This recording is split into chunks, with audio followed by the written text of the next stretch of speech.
they found something called the zipper effect. And it's zipping up two mutually exclusive constructs that have a very surprising underpinning. And that's that these women athletes perceived and experienced mental toughness and self-compassion. And they found like this was something that like they thought was mutually exclusive. Like you couldn't be compassionate to yourself if you're being mentally tough, but it turns out they're actually compatible processes underpinned in mindfulness. Welcome to Rise and Shine, a Mind Power podcast by Rise Athletes. I'm your host, Nat Ambrosi. Rise helps teen athletes improve sports performance and mental wellness by working with an elite Mind Power coach. Our Mind Power coaches are Olympic, professional, elite, and post-collegiate athletes trained in the fundamentals of mindset development. They lead a results-driven Mind Power coaching program that helps teen athletes overcome mindset blocks and performance pressures, learn how to regulate their emotions, prepare for competition, and gain tools to enhance overall mental wellness. I am stoked that we are starting this podcast. Our first guest today is Amanda Presgraves. She is a Mind Power coach and multi-sport athlete. And now it's time to introduce her. So welcome to the Rise and Shine podcast. Woo! Thanks for having me. Yeah, thank you for joining us. Tell us a little bit about yourself. What are you doing now? And what was your experience like as a teen athlete? Yeah, so I find that like asking what I'm doing now is a pretty loaded question because I do a lot of different things, and I try not to lead with my job titles because just like we talk about in coaching athletes, like we are much more than our titles, and that's much more than our identity. It's just a part of us and not defining of who we are. It's the qualities that we bring to them that make who we are. So I find to describe myself, I'm definitely a multi-passionate, energetic, like life energy driven person. I have many different outlets. So I do the Mind Power coaching with teen athletes.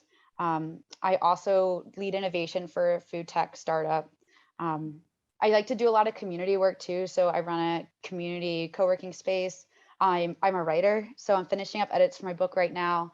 And then I do a lot of work in the food space. So everything from like writing in it to working with startups to local and regional food system work, consulting, community development. I find like a lot of my work falls into the intersection of food and also movement. So I think there's like this beautiful, like juicy, magical intersection there. And I have this unique way of like just connecting all of that and weaving it together. And really it like the overlap between all of that is our mind. So I'll go into a little bit of my athletic life because that is an important part of me too. So I live in Harrisonburg, Virginia, which a lot of people listening like might not know where that is. It's in the Shenandoah Valley, so the heart of like the Blue Ridge Mountains of Virginia. It's truly incredible outdoors community here, and that's one of the big characteristics that brought me to Harrisonburg. I'm surrounded by people who push me, who inspire me, that just believe in like living outside in abundance. And so I'm often out exploring and connecting with myself in the world through ultra trail running, through road riding, mountain bike riding, and swimming. And ultimately, if I can, doing all of those together. So I'm definitely a multi-sport athlete. And you asked about my teen athletic experience. I think the approach that I have to life now is very much because of my experiences as a teen athlete, and maybe because of the experiences I didn't have too. Yeah, there's a lot to dive into when it comes to my teen athletic experience. A lot of beautiful things, a lot of lessons learned, but I got into all of that through swimming. Mostly, as it might be very clear, I got into swimming because I was a super energetic kid. I had ADHD. I still have ADHD. And swimming was that place, that outlet that my parents put me in from the age of 4. And if you ask them, they'd argue that saved my life, and probably theirs too. But swimming was like that place for me, though, that my energy was appreciated, that I could be a leader, I could stand up, I could had an outlet for my ideas and for further seeking and like going after a goal too. Like it's really important to have that focus. And swimming was incredible for me. That was like really important, but from a young age, I specialized in that. And really committed to myself. I joke that that was my first love. It still is. But like you were a swimmer, Nat, like you understand the culture of it. It's like, it's intense. And when we were swimming, because we found out that we were swimming at the same time in the same conference, which is so cool, against each other. I love stalking old swim results, but recognizing that like that was your life. Like that was how I grew up swimming, was like you swim. And if you don't dedicate your whole life to it, then you're not committed to it. And so I think that's why I am so multi-passionate in like pursuing all these different activities, because I've realized that doing one thing enhances the other sport and it keeps me from getting burnt out and injured. And, you know, there's so much to that. But that's a lot of my teen experience, and what I do now, I think stems from that take and that history with sport. Yeah. Wow. I mean, first off, I didn't know about all of this food stuff.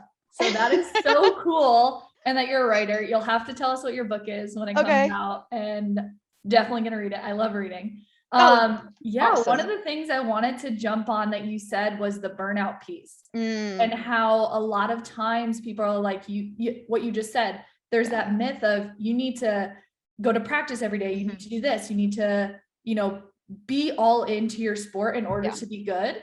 And I know for me as an athlete, I'd go to practice every day, but the quantity of how many practices I went to didn't result in the quality of my swimming. So talk a little bit about myths that you've seen about mindset in sport and sport in general. Well, like you just like sparked a fire inside of me. I'll try not to go on about this for 10 minutes. So let's go into burnout. I went literally years during my teen athlete years, not dropping time. I mean, I was chronically exhausted. I had overuse injuries. I had definitely had like a lot of things contributing to that, with coaches, with like lack of teammates, with the culture that I was in. Ultimately, I knew like I wanted to stay involved in swimming, but it is devastating when, like you said, you're going to 8 practices a week, you're training for over 20 hours. I'm driving, let alone an hour to each practice twice a day. So that's 4 hours in my car.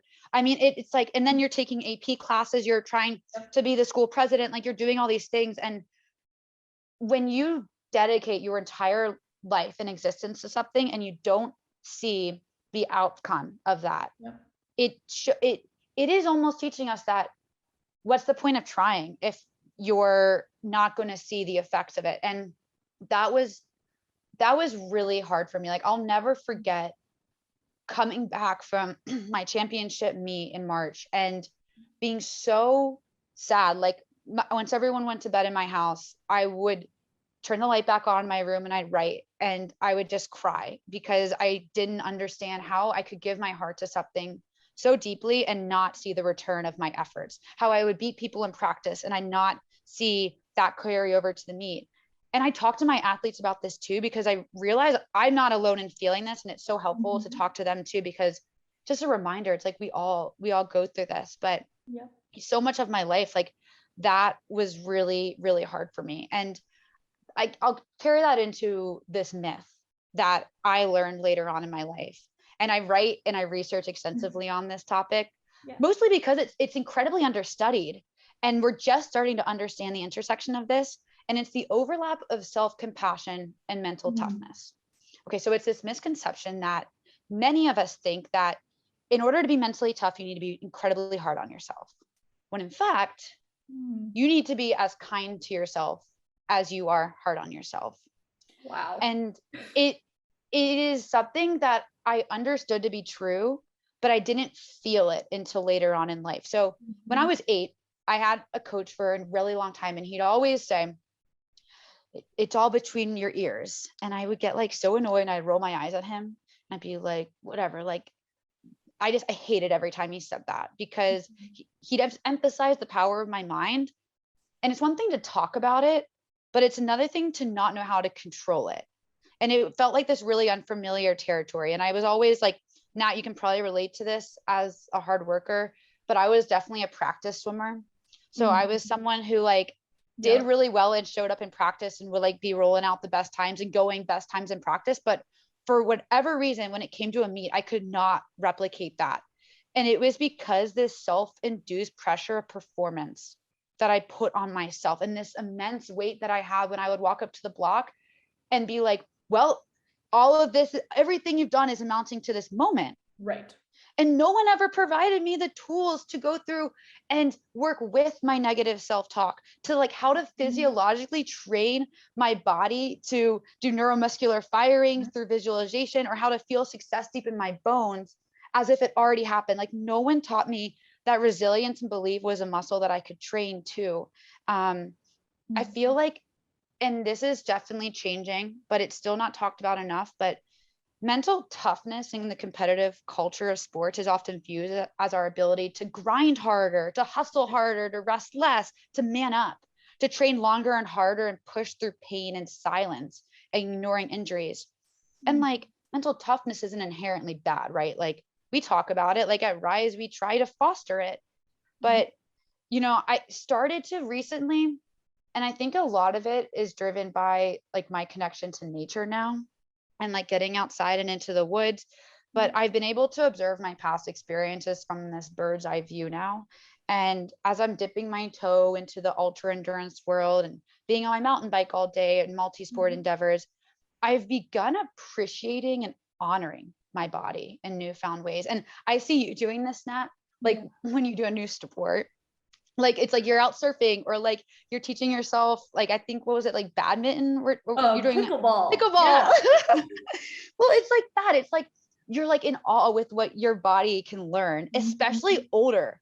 I think like there's this shame in being not so good at something when we like start as competitive athletes. Like we're used to kind of excelling in a sport, so it's really hard to kind of be a beginner. But I felt like just as deeply proud of myself as I am tough on myself. And like every single act that I do is this self-love.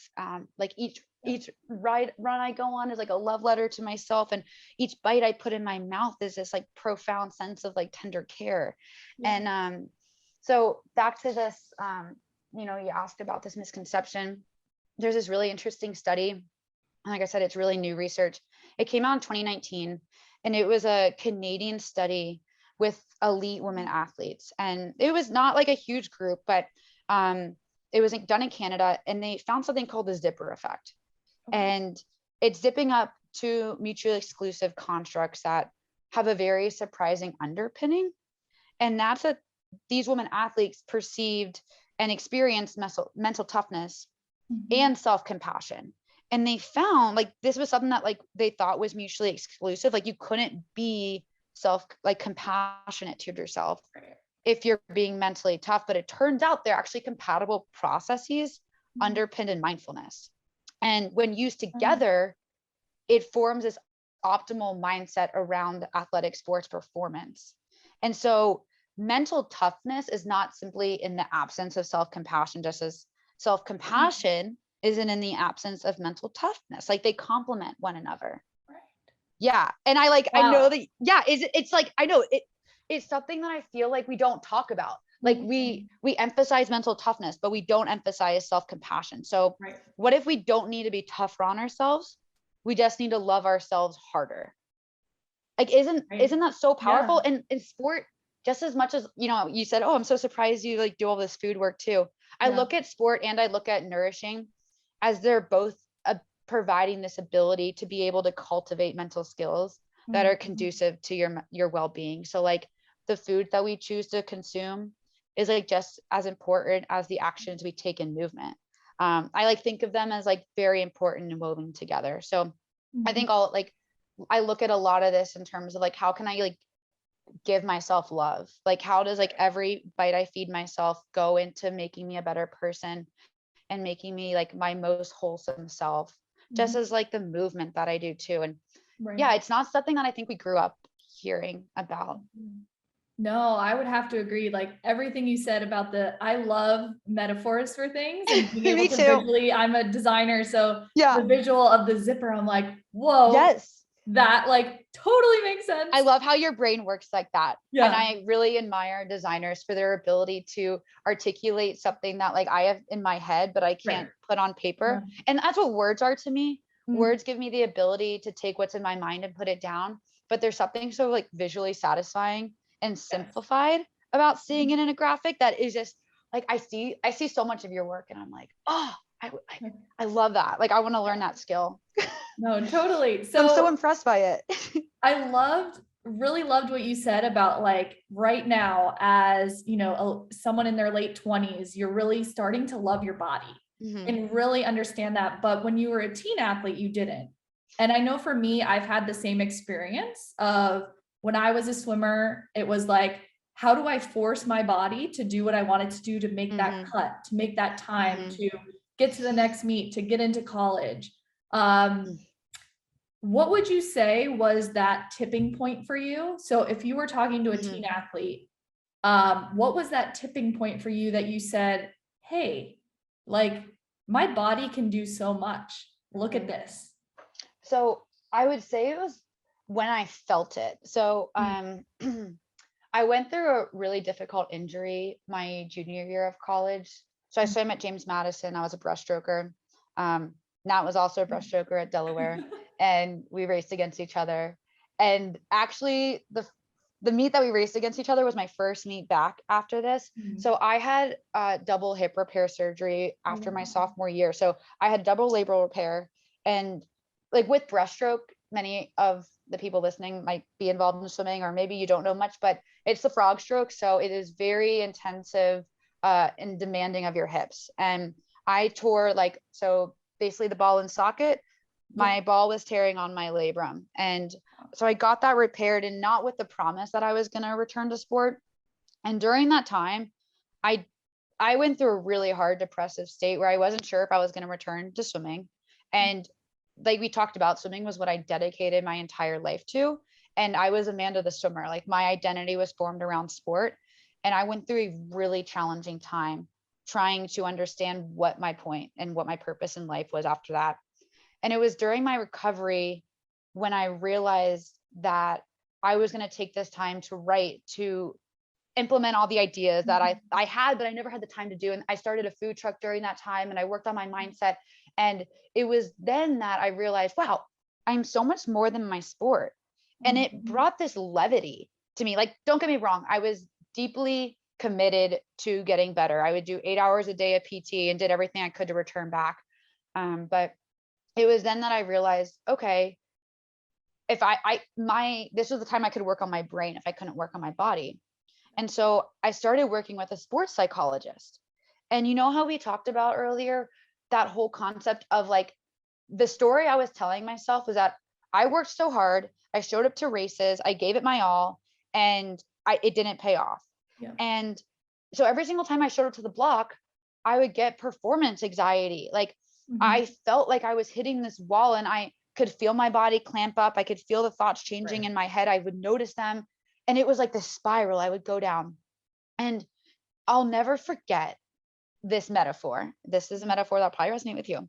We were sitting in his office, and he says, all right, I want you to imagine you're approaching the block, and you're at the beach, and you love surfing, so you're really going to get this. Imagine your thoughts are like a wave, and you're running out into the water. You're not going to fight them. Like, you're going to dive into it and work with your thoughts, and you can observe them and watch them come to shore, and then watch them go back out. And it was this complete shift in approach to my thoughts. Instead of fighting them, I was observing them and working with them, and not attaching a negative association to the physiological feeling of nervousness that I was getting. And so we talk about this at Rise. Our feelings change our thoughts. So if we notice nerves coming into us, our brain says, oh my goodness, this is nervous again, I'm not going to do well. And we go down that spiral. So for some people, it works in the opposite. They have those self-talk, and it changes their physiology too. So it works both ways. But for me, mine was feelings and then thoughts. Right. And when I started to do visualization and do breathing exercises and change how I felt at the block, that was when I felt the effects of mindset. And I think we have to feel it in order to understand it and believe it, but we can't feel it unless someone shows it to us and walks us through those exercises, which is why I love working with teen athletes, because every time I talk to them, it's like, yep, they needed to be walked and felt this. It's one thing to preach it to someone, but they need to feel it. Mm-hmm. That was so powerful, especially the wave metaphor that you shared. Like, even now at the age that I am, not competing in sport, I'm like, wow, I could really use that. Like, that is so incredible. And I think one thing too, that, you know, thinking back on my own experience as well, and what you shared, is we have coaches, which are amazing. They're amazing at teaching us technique. They're amazing at teaching us, you know, pacing and how to race and how to do flip turns, you know, when you're 5 or 6 years old and you're like, I'm gonna learn how to flip turn. But one thing that I know I missed in my experience, and it seems like you missed in your experience, was having that coach to teach about mindset. And you talked about a whole variety of things right there about, you know, visualization and journaling and thought, like listening to your thoughts. Like self-awareness. Self-awareness. So tell me a little bit about, like, you're a mind power coach at Rise. What do your sessions look like with athletes? What do you teach? Kind of going off of that. So I'll start by saying I feel like I learn as much from them as I hope that they maybe learn from me. So it's very dialogue and exercise focused. My sessions always start off with checking in with who they are as a person. So they're much more than the athlete that they show up. And I'm mostly swimmers right now. So it's much more than like how their practice is going or their experience at a meet. It's like, how's school? How's your family? How are your friendships right now? COVID has not been friendly to many of us, and they've been thrown curveballs when it comes to their social life and how they're in school. So we take it from there. Everything that we talk about in sports, and this is why I'm so passionate about it, is it carries over to life. Like, what we do as an athlete and the experience that we have in sport it directly relates to how we show up in our world.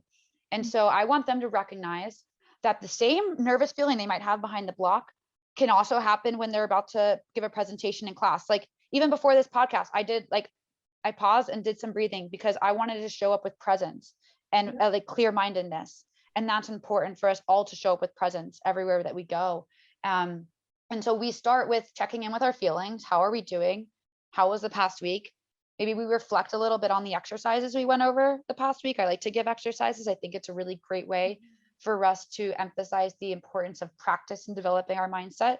Just like we show up for practice in swimming or at any sport, like it takes work. It's not like it just happens. You know, we have to constantly train our mind and repattern our thoughts. It's not like we just decide to do it. We work at it. And if you work at it, you get better at it. And it's important to recognize that and feel that. So we check in on the exercises, and then, you know, we'll check in about how last week went. What are some reflections that they're having? I found that a lot of athletes too I work with are reflection based. And so for some of them, that's journaling. For some of them, that's drawing. I have some like really like musically talented people too. So drawing on other skills that they have and ways of expression. And then that takes us in a direction. So I don't like to have too much of a plan, because that they might be experiencing something new for the first time, or they're approaching their season championship meet and we want to work through visualization. So we usually have, like at Rise, we have a lot of different mindset foundations and tracks that, you know, help us, you know, it's kind of like a pyramid where you have like the foundation of like understanding how mindset works and the self-awareness around our talks and our self-talk and focus. You know, you have to understand all these things in order to like graduate to the next skill. So I love to bring in science. I love to bring in experience. I love to bring in application. But it always just depends on the person. And what I find is a lot of people, breathing exercises really helps. Visualization really helps. Those you can really see the direct effects of what you're, you know, when you practice it, you really notice it. And I think that's always really important. As athletes, we like to see the fruits of our labor. We like to see hard work, and we like to see the effect of it. And like, I think those are two ways that like we can really see those quickly when we practice it. So I find we focus on those a lot, but It differs per person, but it's a lot of reflection, asking questions. And then there's key foundations to mindset that we go through. The things that I wish someone told me when I was younger, Yeah. really Wow. is it. I love that. I mean, even how you approach sessions with your athletes and what you talked about at the beginning of sport now isn't your identity. There's so many other pieces to you. And just with these athletes, you're teaching them that yes, their sport's important. We're going to talk about mindset, but also your identity and who you are as a person. What do your relationships look like? You love music? Like, hey, show me what you've been working on with music. And mindset isn't, and what we preach at Rise all the time is mindset, and this program isn't just for sport. It's for sport, yes, but also it goes into life. And, you know, from hearing from parents and athletes in this program, the difference of when they started and where they are now, even if they're not competing, let's say in college, I was like, man, I wish I learned this stuff when I was a kid. Like, can you imagine? You don't even think about, right? Yeah. Yeah. I mean, I can't even imagine what a different athlete I would have been, and you too, if had we learned these things. And I always joke with people, like I'll be like running in the morning and I'll pass someone like, what are you training for? And I'm like, life. I mean, like, yeah, I sign up for races, but like I'm training for life. I'm training to take on any challenges that I get, because chances are that challenge that I face in that workout is going to be like, you know, it could be the hardest thing I face all day. Maybe it's not, but I know if I could get through that, then I can get through anything. And like what I learned through that and reflect on carries over to everything that I do. And I think it's so important to like when these athletes are able to enhance and understand all their unique qualities, that like their life is just more full. Like the sports are simply just an avenue for like better understanding ourselves. Like that's all it is. It's just this like platform for better like improving and like understanding ourselves. And when we emphasize all of the different elements that like make who they are, I think that they only show it more fully. They become a better leader, they excel in school, their relationships are stronger. And that's like what sports always been for me. And I will be a lifelong athlete for that reason, because I find that it just makes me a better person. No, for sure. It is that the whole piece of everything. Like I'm just like sitting here like, oh man, there is so much to think about. Yeah. In sport and life. And you know, so let's say if you were to give a teen athlete, let's say that you were sitting across from a teen athlete that you just met, if you were to give them a piece of advice, whether it's about sport, life, anything in general, what would that be? Well, if I just met them, oh gosh, I feel like this is a little heavy to go into, like having just met them, but like, I guess like maybe not just met, but like, yeah, if you're, let's say someone that you know. Yeah. Yeah. I mean, and it's like everyone needs to hear something said differently, but what my like greatest truth and just like epiphany the past couple years has been, and I like talking about that research that I've done and kind of like the premise of my entire book, but like we can be as kind to ourselves as we are hard on ourselves. And that means like feeding your body, nourishing, fueling foods, getting sleep, connecting with friends. Like we can push our limits as an athlete without burning ourselves out, without getting injured. And we can understand these warning signs along the way that I think many of us ignore because we think that categorizes us as tough. This is irritability, lack of appetite, you know, inability to sleep at night, if you're menstruating, not having a period. And this is different for everyone. But like we are a better athlete when we are a better individual. And so like we're much more than an athlete. And when you realize that, you show up in your sport more fully. Like you show up in your life more fully because you see the bigger picture of what you're capable of being. And that is something that took me a long time to learn. And when I learned that, it completely changed my approach to racing, to sports, the pressure I placed on myself. Like I'm a better athlete knowing that. And I'm even a better person for knowing that. Wow. Yeah. This conversation has been so awesome. I mean, we talked about mental toughness and self-compassion and that zipper. Like that I'll always remember. Every time I zip up a coat and be like, okay, these things go together. Yep. I can be hard on myself today, Yep. and I can also be loving myself today. Exactly. And it's that balance too, right? Like we're told, like even with nutrition, right? Is like, it's a balance of food. Yeah, we don't need it to is. like completely cut out one thing or completely eat a ton of another thing, because our body isn't going to work that way. It needs to be a and balance. it's all in abundance too. Like when we Yeah. recognize that like all of these foods are in abundance and like we have access to them, and we look at it in terms of like the whole picture and the colorful variety that's Yes.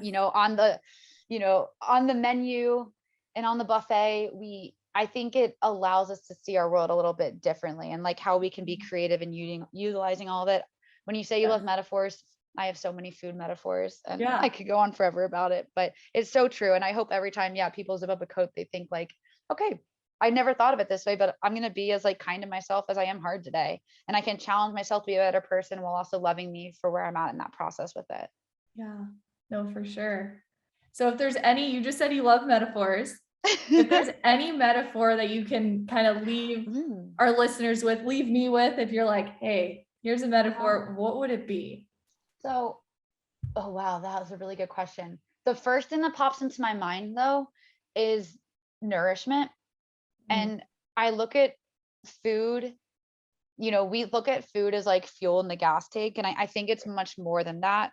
I think that like silos it into actually it minimizes actually how we could talk about food. But like when we talk about nourishing ourselves, we need to not just look at the food that goes into our mouth, but what we consume through our social media, through our environment. We talked about that beforehand, the importance of surrounding yourself with people that level you up. It's in the thoughts that we have in our brain. The list can go on and on. It's in the activities that we do and how we move our body, the beliefs that we have. Like we can nourish ourselves in so many dimensions. And it's important to understand that everything that we do could be like an act of self-love for us if we let it be. So I look at nourishment as much more than just food. And I think that's a good metaphor. Wow.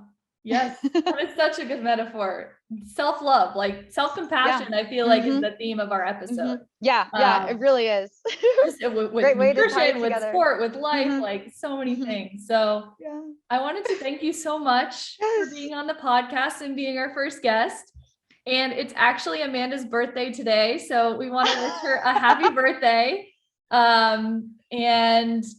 So if you're listening today and not already receiving our Mind Power blog, the Mind Power blog is so powerful. Amanda's actually in the process of writing one of them now, but it's stories from Mind Power coaches. It's their voices, their thoughts, their vibes.